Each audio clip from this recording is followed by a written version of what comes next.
दोस्तों नमस्कार। 4 PM गुजरात पर आप सभी का बहुत-बहुत स्वागत है। मैं हूं आपका दोस्त मयूर जानी। दोस्तों, बहुत कुछ हो रहा है देश में, एक साथ-साथ बहुत सारी घटनाएँ घट रही हैं और गुजरात संबंधित जो कुछ महत्वपूर्ण और मुख्य खबरें थी, जो मुझे लगा कि आपको जानना ज़रूरी था, वो मैंने इससे पहले जो 2 वीडियोज़ बनाए हैं, उसमें वो बातें मैंने बता दी हैं। तो आप सबसे गुज़ारिश है कि अगर आपको वो समझना, जानना हो, तो आप हमारे वीडियो सेक्शन में जाइएगा। आपको वो खबरें आपको देखने को, जानने को मिल जाएगी। चलिए अभी इस वीडियो में हम कुछ राष्ट्रीय खबर पर बात करेंगे। अरविंद केजरीवाल को तीसरी बार जो है ईडी की ओर से समन भेजा गया कि आपसे पूछताछ करनी है, आप पूछताछ करनी है तो जवाब देने के लिए आइए।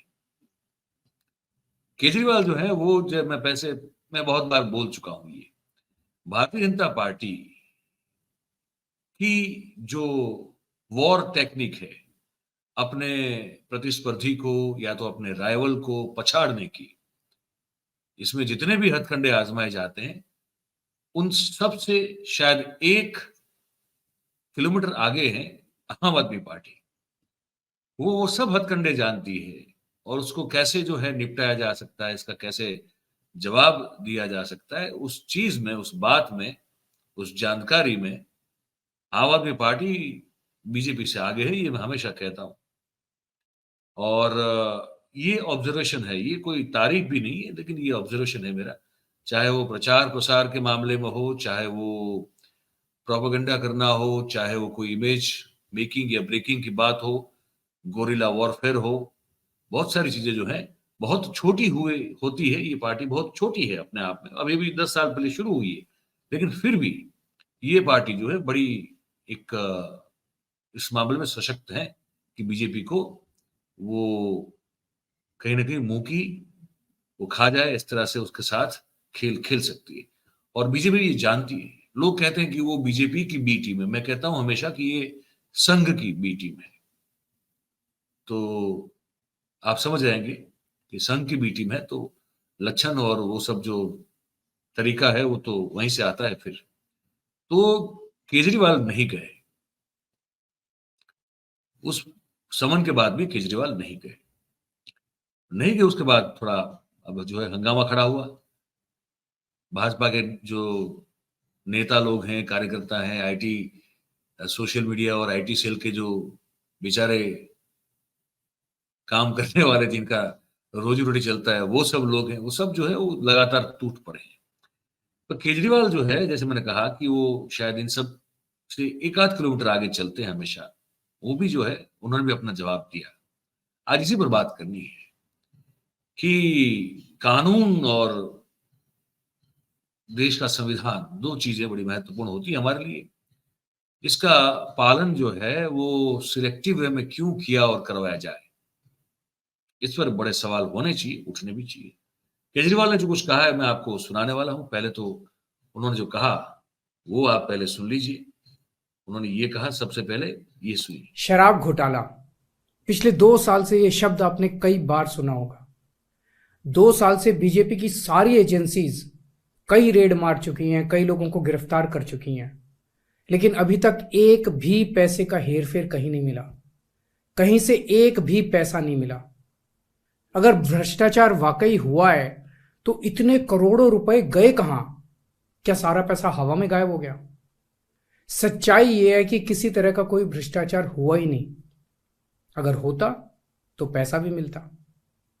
ऐसे फर्जी केस में आम आदमी पार्टी के कई नेताओं को इन्होंने अभी तक जेल में रखा हुआ है। किसी के भी खिलाफ कोई सबूत नहीं है, कुछ साबित नहीं हो रहा, खुलेआम गुंडागर्दी चल रही है, किसी को भी पकड़ के जेल में डाल दो। अब बीजेपी मुझे गिरफ्तार करना चाहती है। मेरी सबसे बड़ी संपत्ति, मेरी सबसे बड़ी ताकत मेरी ईमानदारी है। झूठे आरोप लगा के, फर्जी समन भेज के ये मुझे बदनाम करना चाहते हैं, मेरी ईमानदारी पे चोट करना चाहते हैं। इन्होंने मुझे समन भेजे हैं। मेरे वकीलों ने मुझे बताया कि ये समन गैर कानूनी है। क्यों गैर कानूनी है? ये मैंने इनको विस्तार से लिख के भेजा है। मैंने बताया है कि उनके समन कैसे गैरकानूनी है, लेकिन उन्होंने मेरी एक भी बात का जवाब नहीं दिया। इसका मतलब उनके पास मेरी बातों का जवाब नहीं है। इसका मतलब वे भी मानते हैं कि उनका नोटिस गैरकानूनी है। क्या मुझे एक गैरकानूनी समन का पालन करना चाहिए? अगर कानूनी रूप से सही समन आएगा तो मैं पूरा सहयोग करूंगा। मैंने कहा ना कि ये नहले पे दहला वाली सिचुएशन है भाई साहब। ये उन्हीं की चाल जो है उन्हीं के खिलाफ चल सकते हैं। तो वो आपने सुना, आपने कहा कि भाई तो पूरे जो सम्मन है वही फर्जी है, गैर कानूनी है, और कहा कि मैंने विस्तार से पूरा डिस्क्राइब करते हुए उनको लिखा है कि क्यों आपके जो समन है वो गैर कानूनी है, और इसलिए मैं इस समन को नहीं मानता और इसलिए मैं आपके समक्ष पेश नहीं हो रहा हूँ, उपस्थित नहीं हो रहा हूँ। और कहा कि मेरे लिखने के बाद कोई सामने से प्रत्युत्तर अब तक आया नहीं है, तो ये अपने आप साबित होता है कि वो समन जो है वो गैर कानूनी है, तो मैं क्यों जाऊं। तो मेरी छवि, मेरी इमेज खराब करने की कोशिश की जा रही। केजरीवाल साहब का कहना है कि अगर उनके पास कोई संपत्ति है तो इनकी ईमानदारी है, रुपया कहीं आज तक मिला नहीं है। तो मैं कह रहा हूं ये अब वो 3 लोग तो चले गए, चलिए सत्येंद्र जैन चले गए, मनीष सिसोदिया चले गए, संजय सिंह जो है वो जेल में हवा खा रहे हैं। इसको पकड़ना जो है वो वो डॉन वाला मामला है। हंसी आती है थोड़ी, मतलब हंसी आप समझ सकते हैं कि कुछ अलग वजह से आ रही है मुझे। मैं इस देश की राजनीति को देख रहा हूं, मुझे लग रहा है कि कौन सा सर्कस चल रहा है भाई, क्या चल रहा है ये। तो ये थोड़ी पीड़ा और दुख वाली हंसी है, पर क्या करें। आज हमारे एक दर्शक कह रहे थे कि आप मुस्कुरा लेते हैं बात करते करते, आप थोड़ा हंस लेते हैं। मैंने कहा कि गुस्सा होकर क्या कर लूंगा। हालांकि आता तो बड़ा गुस्सा है आज की इस देश की स्थिति को देखते हुए।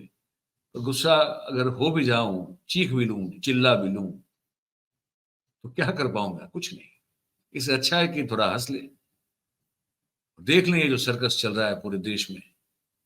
राजनीति किस कदर अपने आप को नीचे गिरा सकती है, राजनेता किस कदर अपने आप को नीचे गिरा सकते हैं, और देश की जनता का किस तरह से जो है, वो कहते हैं ना कि उनकी चोटी काटी जा सकती है, उनको मूर्ख बनाया जा सकता है, उनको बेवकूफ बनाया जा सकता है। इसका बहुत बढ़िया ये सर्कस चल रहा है। आगे सुनते हैं केजरीवाल ने क्या कहा, ये भी सुनिए। बीजेपी का मकसद जांच करना तो है ही नहीं। इनका मकसद तो लोकसभा चुनाव में मुझे प्रचार करने से रोकना है। ठीक लोकसभा चुनाव के पहले इन्होंने मुझे सम्मन भेजा है। क्यों? इस जांच को चलते 2 साल हो गए। अभी ठीक लोकसभा चुनाव के पहले मुझे क्यों बुलाया जा रहा है? पहले क्यों नहीं बुलाया? सीबीआई ने मेरे को 8 महीने पहले बुलाया था, मैं सीबीआई में गया था, उनके सारे जवाब भी दिए थे। लेकिन अब ये लोग ठीक लोकसभा चुनाव के 2 महीने पहले मुझे बुला रहे हैं। तो बीजेपी का मकसद कोई पूछताछ करना थोड़ी है। इनका मकसद है पूछताछ के बहाने केजरीवाल को बुला लो और उसे गिरफ्तार कर लो, ताकि मैं लोकसभा चुनाव में प्रचार ना कर पाऊं। यहां 2 चीज समझने वाली है, जरा ध्यान से गौर से सुनिएगा। केजरीवाल कह रहे हैं कि इनका मकसद लोकसभा चुनाव से ठीक मुझे बुलाकर पूछताछ के बहाने मेरी गिरफ्तारी करना है, ताकि मैं लोकसभा में चुनाव प्रचार न कर सकूं। ये कह के वो जो न्यूरो मार्केटिंग जिस जिस तकनीक को मोदी साहब बड़ी बखूबी से इस्तेमाल करते हैं, वही चीज को यहाँ केजरीवाल साहब इस्तेमाल कर रहे हैं।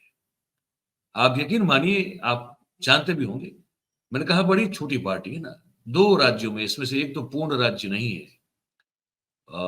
दिल्ली कोई पूर्ण राज्य नहीं, वहां उनकी सरकार है, बिल्कुल है। और पंजाब जो बहुत अपने आप में एक छोटा राज्य है, वहां उनकी एक अपनी स्वतंत्र रूप से पूर्ण राज्य में सरकार है। लेकिन केजरीवाल जो है वो अपने आप को ऐसे प्रस्तुत कर रहे हैं इस स्टेटमेंट के जरिए कि वो इतने बड़े इस देश के नेता हैं कि अगर वो लोकसभा चुनाव में प्रचार वो करेंगे तो भारतीय जनता पार्टी और नरेंद्र मोदी साहब को बहुत बड़ा नुकसान उठाना पड़ सकता है, बहुत बड़ा खामियाजा जो है वो उठाना पड़ सकता है। ये बात जो है करने की कोशिश कर रहे थे यहाँ पे।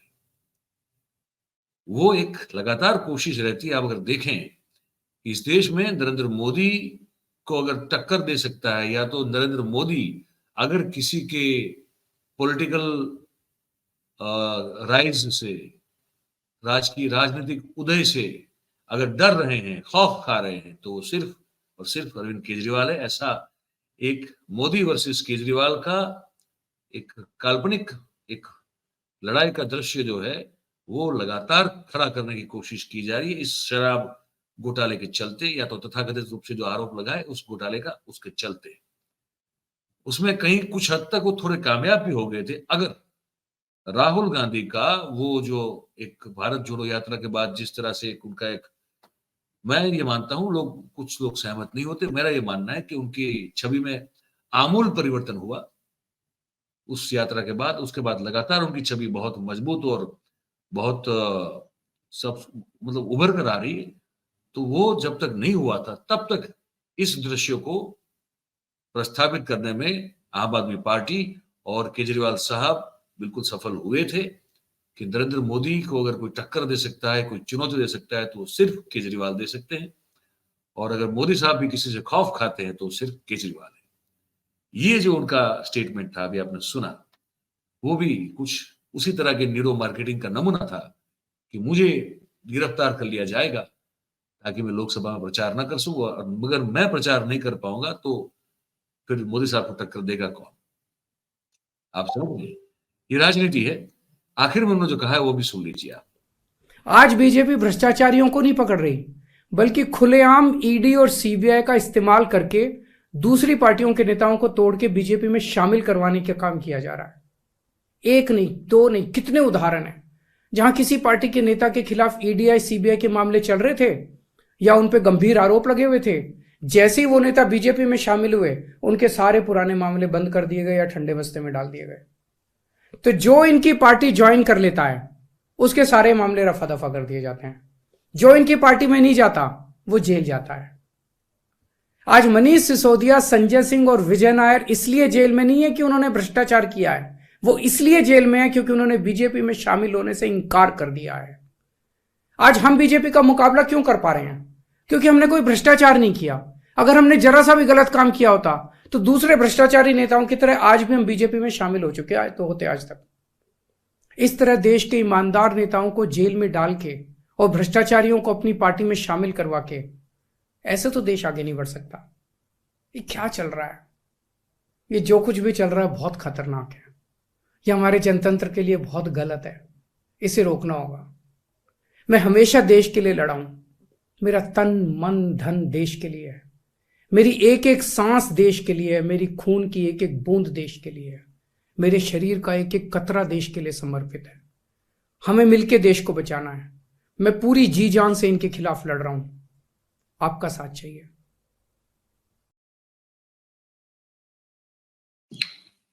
आपका साथ चाहिए, जी जान से लड़ रहे हैं। मैंने कहा ना कि ये बड़ा अद्भुत अजब गजब का एक सर्कस चल रहा है इस देश में अभी। और हमारा नसीब है, अच्छा बुरा तो पता नहीं कौन तय करेगा, लेकिन नसीब है, हमारी किस्मत है ये कि सब हम देख भी रहे हैं, देखना पड़ रहा है एक्चुअली, और उस पर बात कर सकते हैं। उससे ज्यादा लोगों तक उस सही जानकारी पहुंचा सकते हैं, उससे ज्यादा कुछ कर नहीं पा रहे। पर कम से कम सही जानकारी या चीजों का सही आकलन करने की कोशिश करना आज के इस दौर में, मुझे लगता है कि ये भी एक अच्छी बात है जो हम करने की कोशिश कर रहे हैं। आखिर में वो इनकी जो है मुख्य प्रवक्ता, उनका भी आपको एक निवेदन सुना दें, वो क्या कह रही है। अक्र सही बात। देखिए, लगातार हम ये सुनने को मिल रहा है कि अरविंद केजरीवाल जी को अरेस्ट किया जाएगा। भाजपा के अपने नेता लगातार ऐसा बोल रहे थे। हमारे 3 नेताओं को बिना किसी सबूत के इतने लंबे टाइम तक जेल के अंदर रखा हुआ है।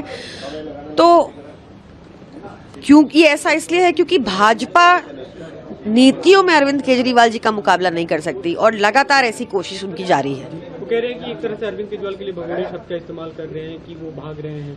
देखिए, भगौड़े वो होते हैं जो जांच से बचने के लिए भाजपा में शामिल हो जाए, और इसकी फहरिस्त बहुत लंबी है।